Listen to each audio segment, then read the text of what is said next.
Well, good morning, and thank you very much for joining us. As always, I am Yori Folarin. Today, two friends of the house, my guests, we got Comrade Debo Adeniran. He is Executive Chair, Center for Anti-Corruption and Open Leadership.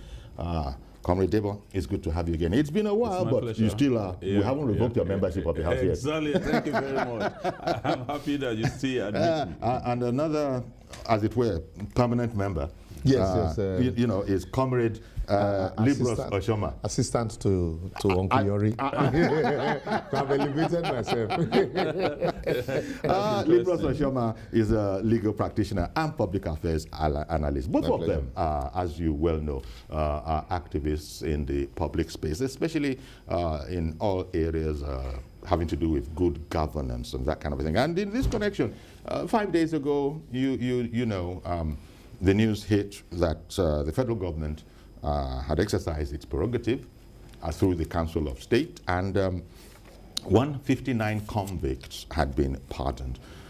Among the governments do that from time to time, but among the pardons, you know why we're talking about this, because Senator Joshua Dare, former governor of Plateau State, convicted for stealing 1.16 billion naira. And Reverend Jolly of Taraba State, convicted for stealing 1.6 billion naira. Well, there were tears of joy, you know, reported in the newspaper from both the recipients of the pardon and indeed those that are very close to them. But the public has been, I hope it's not too much to say, agog with, you know, the shock, perhaps, of the news, because the idea is that maybe most people in public couldn't understand it, but if it was coming as a result of the okay of the Council of State, because that it would never have been done if all the former leaders of Nigeria had not had a consensus and had said that, yeah, it's okay, let's do it. It's not the prerogative of mercy thing, we know that's what they do, but adding these two individuals that had been tried, convicted, and indeed jailed against the backdrop of the war on corruption, a lot of people have been wondering, our tally marks in terms of progress on the war of corruption, you just removed some hefty one. But we'll see how you at home see it. We left it for 5 days or so that we could, it could stew a bit, and we saw that the public doesn't seem to understand it. Now, Debo and Libros will weigh in on the issue. And indeed, your very good selves from home, we want to hear what you think about it as well. Debo, why don't you, kick it off? How did you receive the news that these two former public servants had been convicted but were now released by the highest organ of government that can grant such a privilege? Thank you very much. I received it with rude shock. Hitherto, I thought that nothing that any Nigerian government did or still do will shock me. But I least expected a release of confirmed criminals who committed what you can call crimes against Nigerian humanity, to be released by the same government that once said that if you don't kill corruption, corruption will kill us. And I see it as aiding and abetting corruption. As a matter of fact, liberalization of corruption and dashing of the last hope of Nigerians towards fight against corruption. That's what the Transparency International said, what the U.S. government said about Nigeria were actually understatements. We not only condone the corruption by this signal that we have seen from the self-acclaimed... Well, seem to or appear to, but maybe not actually condoning. Maybe these are the talking points. Because we might not know all that went through the minds of the former leaders of Nigeria. President Buhari didn't do this alone. He couldn't do it alone. That's exactly what I'm saying. If all of them in the Council of State, including governors, past president, and all of those who have identified corruption as the main problem of Nigeria, the plague that is destroying all facets of our life, and they now went ahead to kind of give corruption in a beautiful toga and give incentives to those who want to commit corruption crimes. But I think their reasoning was that old age and you see, ill health. These corruption crimes these people committed were in billions. A number of aged people have died. In fact, younger people have died. Aged people are behind bars. Some people died of preventable diseases. Some have lost their opportunities for good education because they didn't utilize the money well. Some people died in road crashes. So there were so many costs of the corruption they were convicted of. Apart from that, they have created a kind of wicked environment. Okay, I'll come back to you, Deva. I'll come back to you. That's why they don't deserve mercy, because they are merciless criminals. Okay.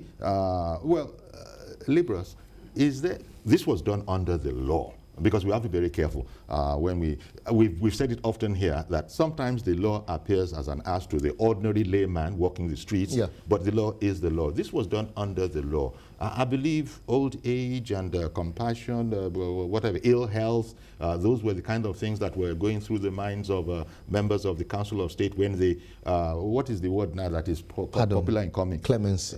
Yes, clemency and consensus. When they had this consensus amongst themselves to do the deed. Let's quickly put this in proper perspective.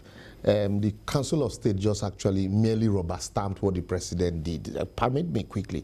Section 174, sub 1, paragraph C and D says the Attorney General of the Federation shall have power to discontinue at any stage before judgment is delivered any such criminal proceeding instituted or undertaken by him or any other authority or persons. The power conferred upon the Attorney General of the Federation under this subsection may be exercised by him in person or through office of the department. But in exercising this power under this section, the Attorney General of the Federation shall have regard to public interest, the interest of justice and the need to prevent abuse of legal process. Then section 175, the President may grant any person concerned with or convicted of any offense created by an act of the National Assembly a pardon, either free or subject to lawful condition. So it is under this section that the president exercised that power. The Council of State just merely rubber-stamped the president's request. Whether they accepted or not, by this section, the president could have still done what he had done. But quickly, why I took time to read those two sections?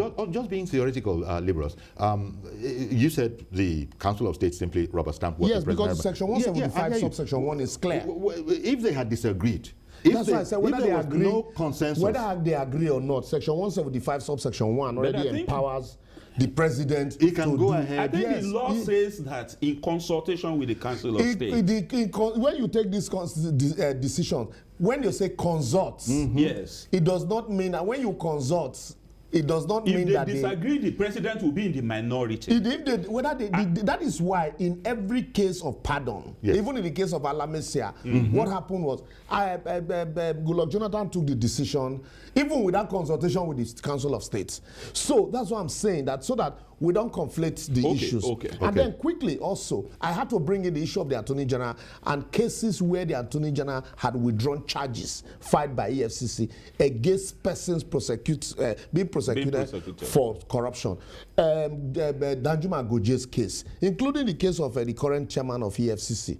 And then secondly, this particular case, Jolly Yame and Joshua Darie's case, if you remember, EFCC's official, what was his name? Was it Ismail? I've forgotten his name now.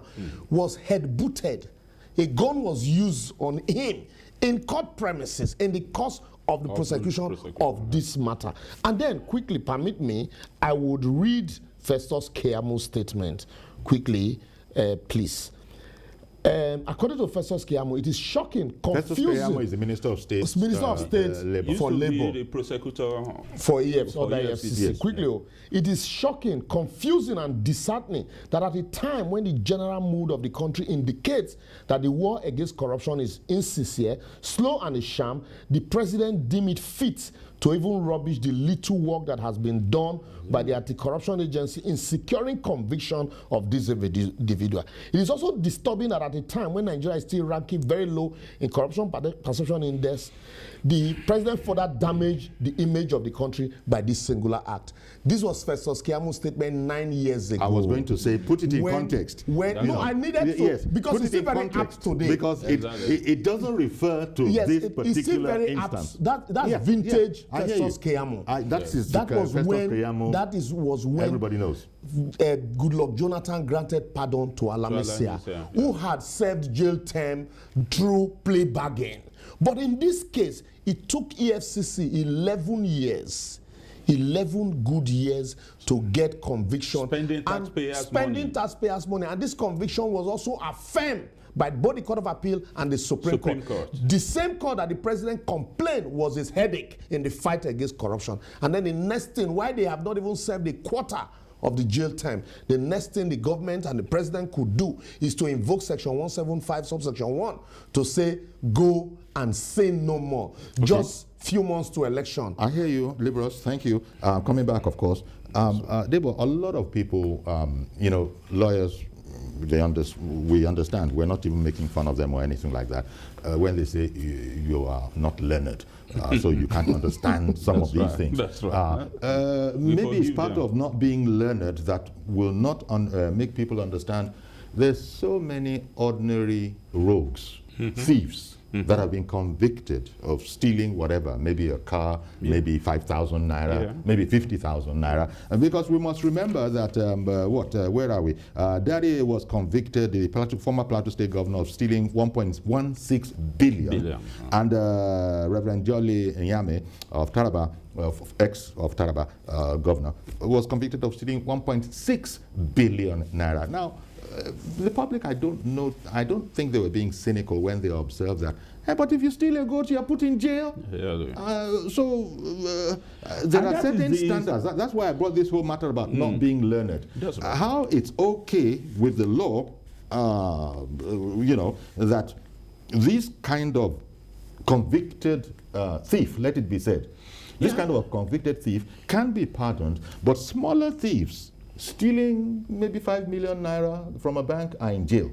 It is not okay. It is not the law. It is not the law. It is not the law that separates, I know, but this was done lawfully. But it was done lawfully. It's misapplication. Even though, as you can see there, Ozekome, he feels that the president has no power. Of privilege provided them by the law. In the judgment of the person making that statement. Because when you look at the whole thing, it's like one politician safeguarding the interest of another politician.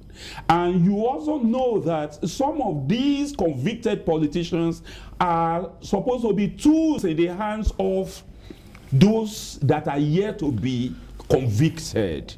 And those that are siding with them are those that see themselves as potential convicts that will apply for prerogative of mercy. And I tell the government that, look, if you show mercy to a merciless criminal, then you are complicit in the criminality. Let me quickly drive it further on the position of the law.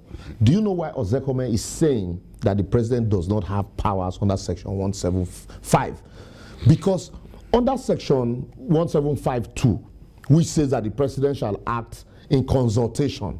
Yes. Subsection 3 of that section says the president, acting in accordance with the advice of the Council of State, may exercise this power under subsection 1 of this section in relation to persons concerned with offenses against the Army, Navy, or Air Force law, or convicted or sentenced by court-martial.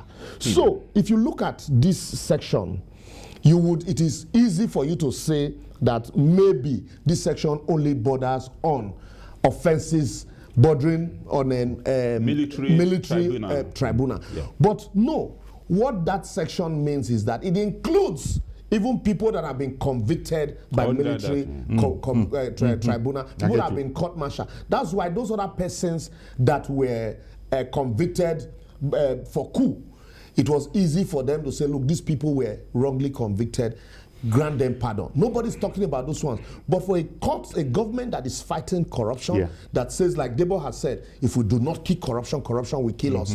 And then those people that are caught, the few. That is why it is surprising to some members of the public. One moment, please. I beg you, sir. Kesandu in Owerri. Good morning, sir. Uncle Yori, I greet you, sir. Thank you. Good morning. Good morning to Barrister Libros and the other gentlemen. Yes. I want to say that I am not surprised. I want to say that I have not taken Mr. President serious on his fight against corruption. But I want to also say that Mr. President did not think about the devastating effects of his actions. These same people that stole this taxpayers' money, do you know how many persons that died in their states because they refused to do what they're supposed to do with those funds and they looted it? Yeah. Mr. President did not consider these things. Barrister Libros just told us of what the EFCC man suffered. After spending taxpayers' money, I'm sure they did not spend not less than 10 million naira in the fight against this thing. And all we could get much more is than that Mr. President, and that Mr. President and his political party now use their personal interests, all for the sake of next election, to override the general interest of the entire Nigerians. That bit you added is in the arena of speculation, because you just said in the interest of an upcoming election. Maybe that was farther from the president's mind than anything we can think about. Uncle Yori, bet me, you will see this man in the campaign race. You will see this man speaking during the campaigns. They'll carry broom. You will see them, but you can't see them. You see, I just listened to former Governor Rafai when he was talking about the LMSA issue, and you not say yourself, he who comes to equity must come with clean hands. The same thing you accuse the past of doing that brought you into power. You've done worse things than this.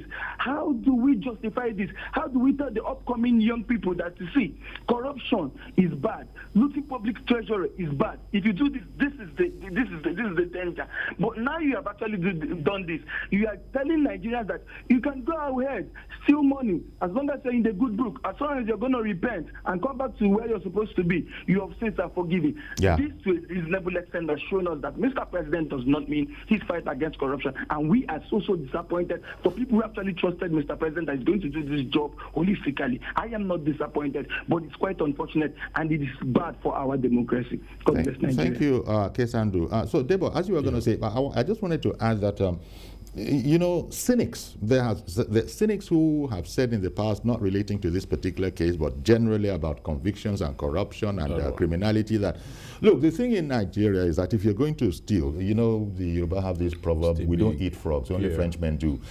So if you're going to eat a frog, it might as well be one that has eggs. Yeah. So people, cynics, have said, if you're going to steal in Nigeria, it's an unfortunate fact that you got to steal enough so that you can take care of the whole environment, whatever that means. Yeah. Then you come out of it, clean. It's unfortunate because this is not the impression that the ruling party gave when it was campaigning before President Buhari came into power. As a matter of fact, some of us have been creating excuses for the administration that if they started with Jolly Yame and Joshua Dariye the way they have started, and concluding a case started in the previous administration successfully the way they have done, it means that they are likely to do more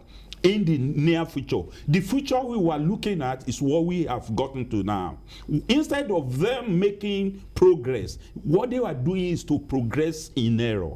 And that is unfortunate. They have dashed the hope of the common man. They have they have demoralized all of the those who play the role of whistleblowing, those who investigated, the investigators who carry out the investigation, the detectives who gather all the evidence against them. All of that has been compromised. The witnesses. No. All of that has been compromised. They demoralized them. They were not compromised. They demoralized them. Nobody will want to, commit his life into investigating such cases again because it is a very hazardous thing. But maybe we don't understand Now, fully well. Wait a minute. exactly, we are Maybe we going- want to understand fully well the reasoning of the Council of State. They and the didn't President. tell us. They didn't tell If us. they But in told the us, meantime, we I've will got to- understand. Yes. We are not daft. Okay. Let me not tell you. Wait, you talk about speculation the other time. Mohammed is waiting in I say Abuja. consistently. Mohammed is No, waiting no, in no, Abuja takes to a join this decision conversation. and consults. Mr. Mohammed, good morning, sir.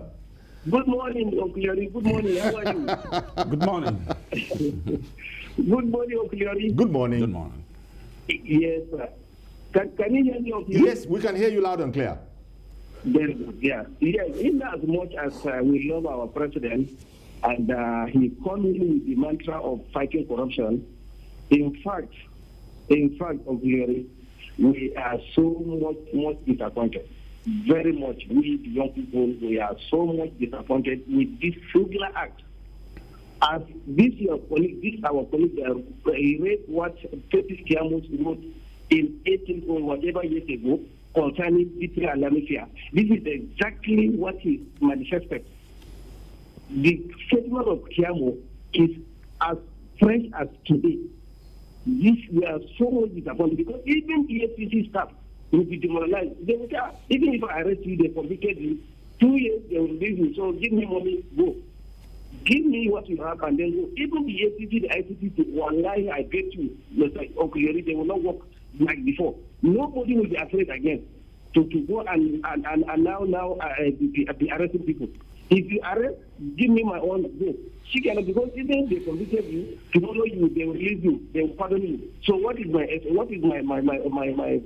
suffer? I don't need to suffer. All the spirit agencies that are fighting corruption today, this is a signal sending to them that they should not fight corruption again. Okay. Because if they arrest you today, they will release you 2 years or 1 year. They will withdraw your case at a will. They will do this at a will. They will pardon you at a will. So what is the essence of fighting corruption? All right. Then. We are Well, so disappointed, thank you, even Mohammed. if it is politically. Okay, Mohammed. Even if it is politically, I'm telling you, this is not good. We are not satisfied with this.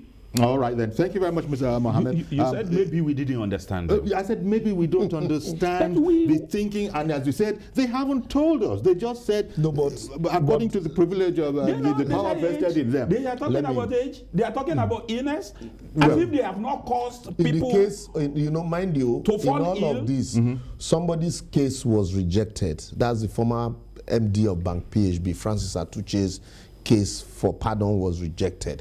Maybe because he's not a politician and he's not in the ruling party.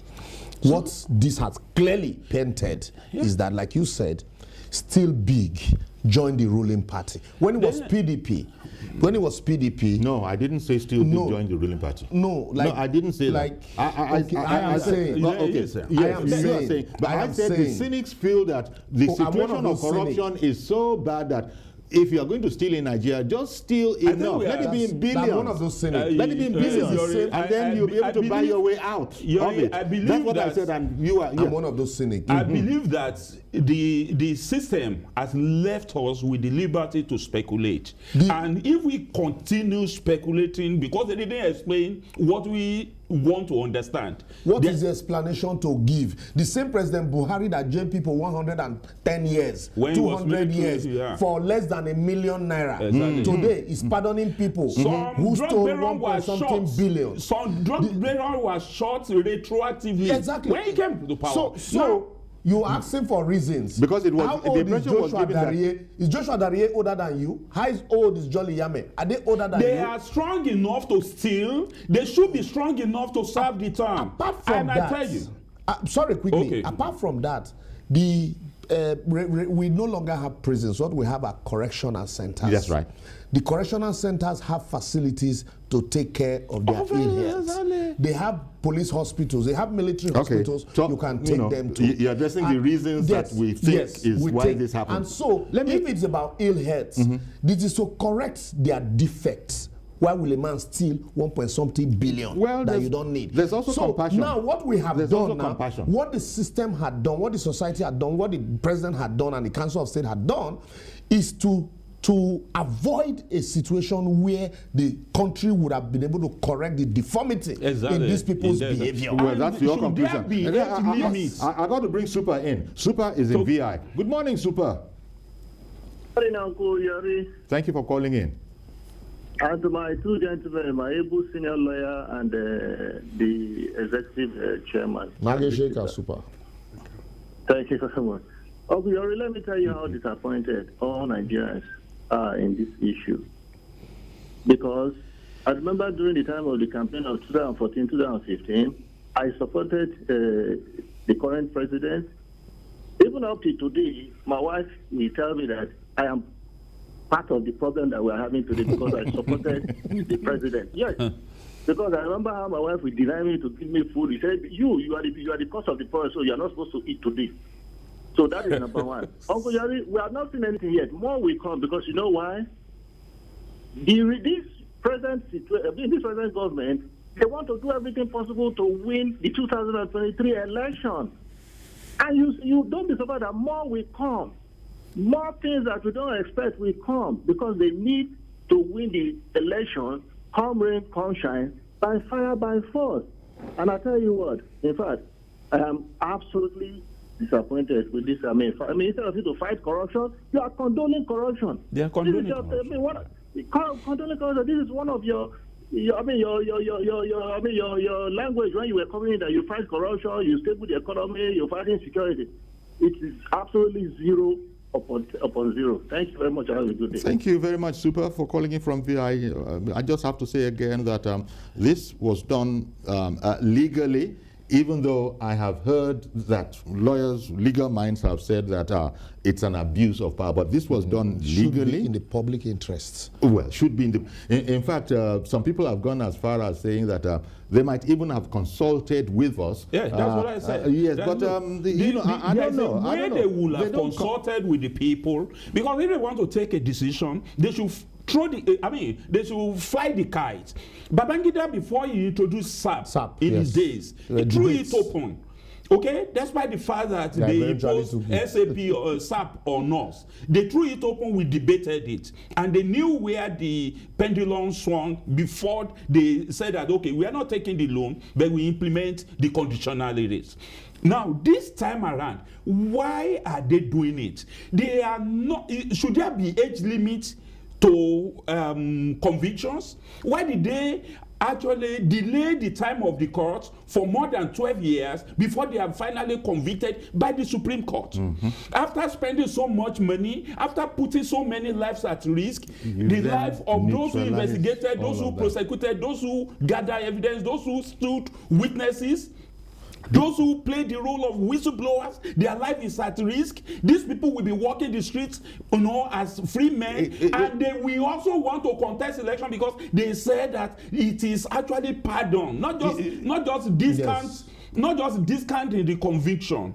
This will incentivize the commission of the crime again and discourage people from wanting to expose crimes, to report crime, to stand witnesses for these criminals, and to actually name and shame criminals in the communities. Okay. If we continue to condone corruption, so that I don't think talking about Joshua Darie of Plateau State convicted of stealing 1.16 billion and Reverend Jolly Inyame of Taraba convicted of stealing 1.6 billion naira. There are people who feel that they've been betrayed because there are people who are saying that those people, in spite of their party, justice was done, so you can trust this government, and that's go on and on and on. They say that they now feel that they have egg on their face. Libros, this can go on, but there's also another aspect of corruption, alleged corruption, and here I'm talking about sort of switching. I'm talking about the whole matter of expatriate quota. People who are not in the field might not understand necessarily what the area or opportunity or potential for corruption there is with this whole matter of expatriate quota, which is what government grants to organizations to bring in foreigners that we need. Libros, you've actually done a column, so to speak, on this. I have been for more than, I started with what do you call indigenization local content. Yeah. Yeah, because some years back, I had cause to look at the relationship of some of these multinationals vis-a-vis, our local content and how Chinese people were coming to take over even jobs that Nigeria could do. And then I started attending seminars of even immigration, Nigerian immigration. And then one thing struck out. The fact that some of them said in the course of, there was no effective monitoring and enforcement of the rules. And in the course of enforcing even the rules available, you get to an office, you see even rice seller will flash expatriate quota before you. Bricklayer will flash expatriate quota before you. Somebody who's selling shawarma will flash expatriate quota before you. And in this expatriate quota, there are supposed to be areas where Nigerians are not competent. Yes, and then when you are transferring this technology, when you are bringing in this technology, there's also what they call technology transfer. At least 3 or 5 Nigerians should be understudying that expat. So at the end of the day, you file the names of the Nigerians that are understudy, and then after some time, they should be competent enough to do that job. Then the expat can go back. But what you have is a case where you have a company with 400 expatriate quotas duly issued, but they are using only 20. So what they do, they sell the rest to whoever the highest bidder. And then allegedly, I'm telling you, this is my research. But you're saying that you find your research has found that yes, my research found people that. are using just a portion. Yes, that's why I told you that the I've been quotas doing this. granted to them. That they have. I've been doing and this then sell the rest. Yes, I've been doing this for like 10 years. And so recently, what even struck me again, why I did the recent advocacy that I did, was recently I stumbled on a petition against Mrs. Moremi Onijala, who is the director of Citizens and Business Department, the Ministry of Interior. They are actually in charge of those that issues combined expatriate residence permits and alien card. They call it CEPAC. And you do not issue expatriate quota without this CEPAC card. Okay. And so what happens is she introduced automated system through the ministry. Once Aregbe came on board, the automation had been on, but with Aregbe's appointment, the minister, the director, and the PAMSEC and the director, fully automated the issuance process. But then you now had people who were benefiting from these rackets now started complaining that, it's slowing down the process of issuance of expatriate quota. And so what they do now, if the expatriate quota expires, as I speak to you authoritatively, you have 4,000 expatriate quotas that have expired since, as I speak presently. A lot of them, rather than go back to the ministry to renew, what do? They go to immigration. I'm saying this on national and international television. They go back to immigration to procure fake expatriate quota. That's my challenge. Immigration's office? Yes. And so, if I'm lying, let immigration sue me. Okay. And what if the only way, let the minister ask immigration that between 2018 and now, let them show the combined expatriate resident permit alien card that they use to issue the expatriate quota that they have. At that time, breeze go blow. Because you say in the first column that I referred to, you said the minister, stuff is hidden from the minister. You seem to imply that a lot is actually hidden from the minister. Now, if there are monitors, how can that be done? What they have a technical partner. I think they call them Anchor Data Software technical partner.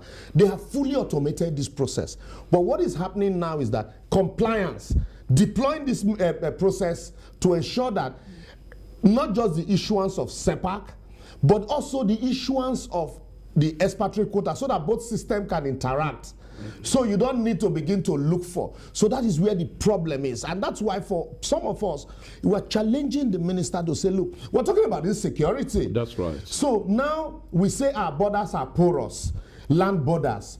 People are also coming into Nigeria through our international borders using fake expatriate quota. Now that's a serious allegation. Yes. You know, I am saying that's this, a very serious allegation. And I challenge anybody, any of these persons, because it to also debate. speaks to the efficiency or otherwise of the entire ministry. And do you know what they now do? Do you know what they now do? They now hide under ease of doing business to say this process is delaying, and so it is slowing down the ease of doing business. They have to circumvent the... Yes, and the question I now ask is, ease of doing business does not just end and start with expatriate quota and registration of business. You also have other infrastructure. So if we get our expatriate quota issuance process correctly, a lot of this, somebody even said that you are talking about lane pipe, issuing expatriate quota to lane pipe, that there are people, they use expatriate quota to do shoe shining. Okay. Recently, I was at the National Assembly, quickly. Libras. I was in National Assembly, a company petitioned another Nigerian company that the job they could do, that Nigerian company was using Chinese, using expatriate quotas to do them.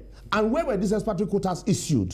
Now, you're sufficiently knowledgeable about how we do what we do to understand that these are serious allegations. Yes. And the Ministry of the Interior will, if it wants to respond to any to all of this, the Ministry of Interior had done what they should do. But still, if this is going on and there is no exit, the immigration is frustrating the and meanwhile, the minister, that's why I'm calling on the minister now to say, look, you have automated the issuance of passport. If you have done that, you can also automate this one fully. Yes. My brother, that's exactly where we should come in. That, look, if you say the ministry has done what they should do, they've automated this process so much so that you can get a passport automatically. By those who understand the automation. Fantastic. Now, if they are not oversighted, then people will be free to do what they want to do. Do you know why xenophobia came into South Africa the other time? This is the kind of thing that the authorities did, and the ordinary members of that society took on the people. If they could if they could fake immigration papers and expatriates, whatever, then they should take it upon themselves. And we were arguing that, it is because they couldn't do it. It's because they didn't go to school. Now, Lepros tells us that this is... I'm just saying... He didn't arrive at this conclusion yesterday. Let me get to the point of chaos and lawlessness that will overwhelm us, overwhelm the government. If they continue to do that, it will get to a stage when those of us who are supposed to be employed, those of us who have firms that can do the work that this expatriate is doing, and they are not doing it, youths Let me also shock you. Roaming the street, we will take up the gauntlet. As you are shocking us, let me say that and fight for ourselves. Your impression. This is my research. This is my research. And also, I was going to say opinion from your research. Yes. And we need to be hearing from the Ministry of the Interior. Yes. As to what is their side of the story. This is part of the reasons why we have so much unemployment on our land. Let me shock you also. But I have somebody waiting, so hold the thought, and then I'll come straight back to you. Good morning, Mr. Joshua in Irewole, Ogun State. Good morning. Good morning. And good morning to Libros and your guests. Yes, Oguyori, like joke, if you cast your thoughts back, I have been saying, especially using the example of Lagos-Ibadan Expressway, where they award the contract and is not executed, I've been saying that we should nationalize corruption. And every time it looks like it's scandalous. But why do we keep deceiving ourselves, Oguyori, wasting our resources to prosecute people, to talk about campaigns on corruption? We don't want corruption, but that's exactly what we want. Why are we deceiving ourselves, wasting our resources? But Mr. Joshua, we don't want corruption. The generality of the people don't want it, but it seems to be an impossible foe to deal with. Somebody said you fight corruption, corruption will fight back. It looks like it's been very, very boisterous. Uncle Yori, we said we don't want bombings and all this. We even deny that it's not in Nigerians, it's not in our culture to engage in bombing. But today we know that we have terrorists, and it's now like a national culture. Liberals is not shocking us. Please don't say you are shocking us. We are not shocking anybody. You are saying the truth. We know it. Wherever we go, we see it. We are merely denying. And how long can we deny all these things? Let us nationalize this corruption. You still use the money to develop Nigeria. Let them not take it abroad, so that we are suffering from unemployment and all these things. I know. Hold them, steal the money, use it here. Thank you very much, Mr. Joshua. Of course, we understand that Mr. Joshua is a patriot, but that was just the frustration in a lot of Nigerians. You wanted to... that I want to shock you. Also, let the ministry come. Let them also tell you that out of 5 or 3 persons that Nigerians who should understudy this expert, let these companies give you a list of Nigerians that have been understudying this so-called expert. You will be shocked that in some cases you see Debo Adeniran Ogunsanya. You now see Ogunsanya Adeniran Debo. Debo Ogunsanya Adeniran. They'll just juggle the name. And at the end of the day, nobody. Sometimes they list their cleaners' names, their cook as people understudy. But Debo was just saying that there must be oversight. The problem here is that there is somebody who attempted introducing oversight. The PAMSEC and the director said, okay, you know what, let's even add NIN to the names of these people who are understudying. And then petitions started flying from Office of, what do you call it, ease of doing business. And, you know, so they hide under. So that's what I'm saying, that it is not something. I think what we are lacking is accountability. Exactly. The government is not accountable to the people, maybe because they think that the people didn't really elect them, that whether the people like it or not, they are going to get to position of power and they can always come back.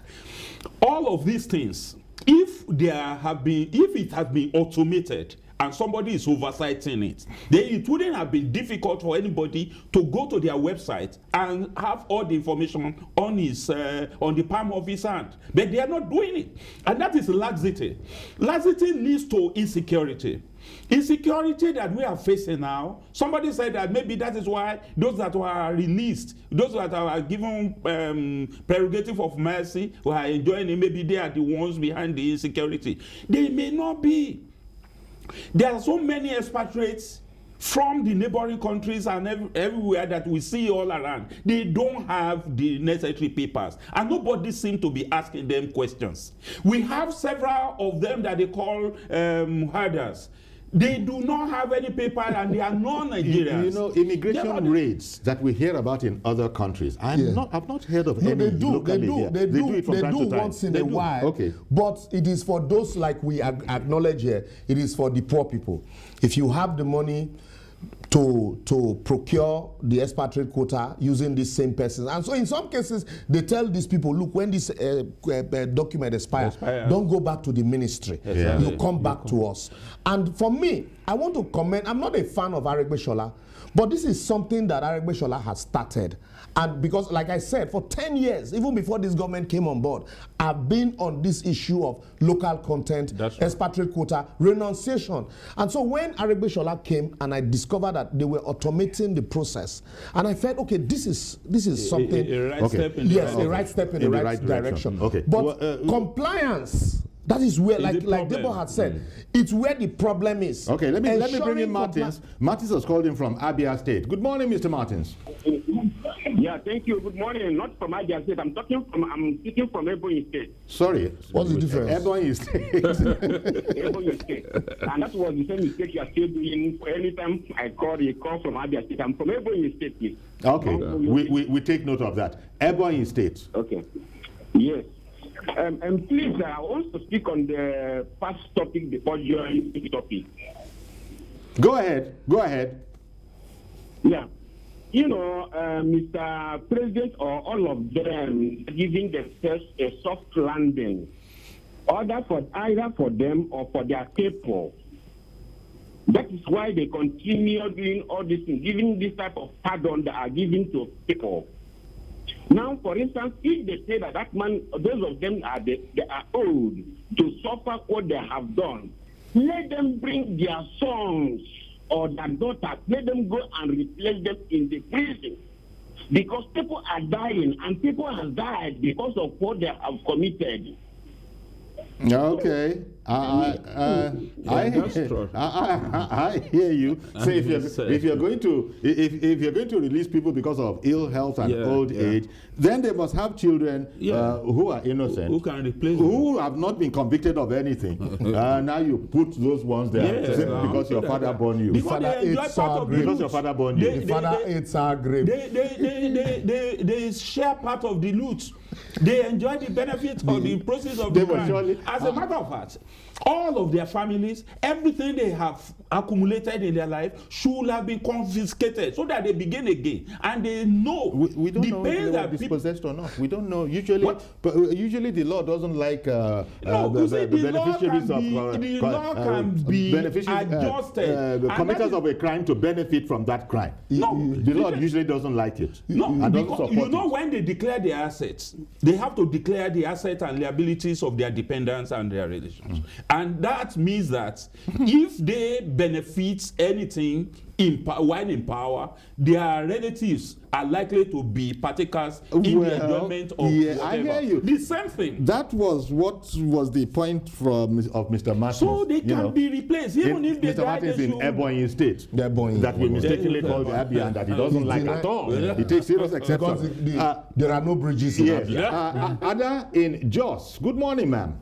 Yes, good morning, Mr. Yori and your guest. Please, your second topic, you're talking about the expatriate quota racket. Yes. It has been abused in Nigeria just like any other issue in Nigeria, just because of weak institutions.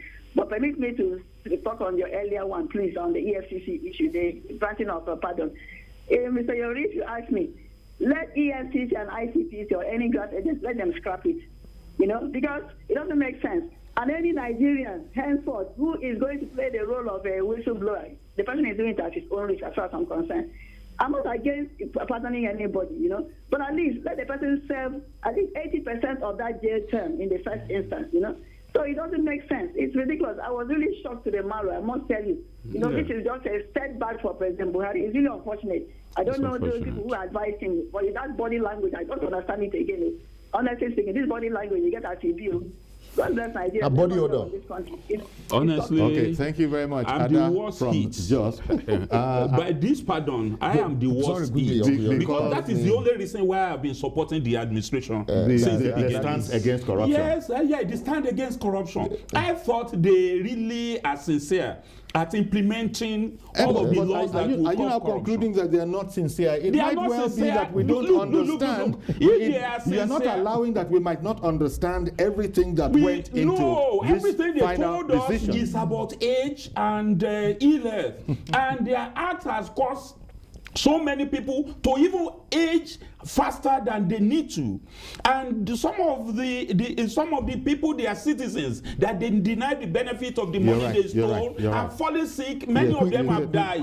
I listed a number of things. You did. Quickly, so that we round up on this issue, the immigration issue. Yeah. My recommendation to the Honorable Minister, as you have automated the expatriate quota, the issuance of SEPAC, also automate with the immigration the issuance of expatriate quota, because the two go pari passu. So once you do that, you'll be able to checkmate, just like unlike before. Side by side. Yes. For those of us that have no law. Do you know before before now it was easy for anybody to just go obtain a Nigerian passport. Now, even though some people can still try to pass through the taking the camel through the eye of the needle, it is very difficult now.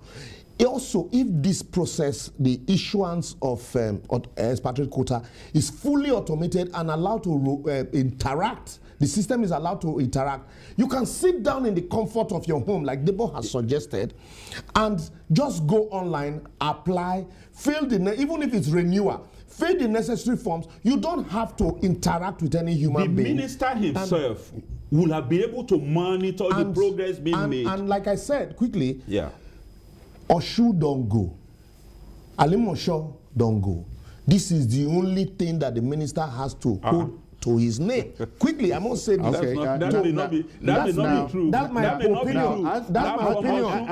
I'm from Osho, I'm from Alimosho. I'm not sure that they have gone. Okay, but that's my opinion. But then, this is how you write your name. There should be tracking system. Let me. It needs to be said this is that how Libras you write your name in gold. Is giving us the benefit of all what he refers to as his research. Yes, my research. And so these are my to that extent, it is his position. Yes, my position. Not the position of the station. No, of the program. No. And And immigration people need to come and clear the air on any part of this that we don't understand. Let them come. If you need me further, if a debate, I will be available on any platform. My advice. On this issue. My advice, if you don't want to. Because we got to go. But my advice to the minister is that everything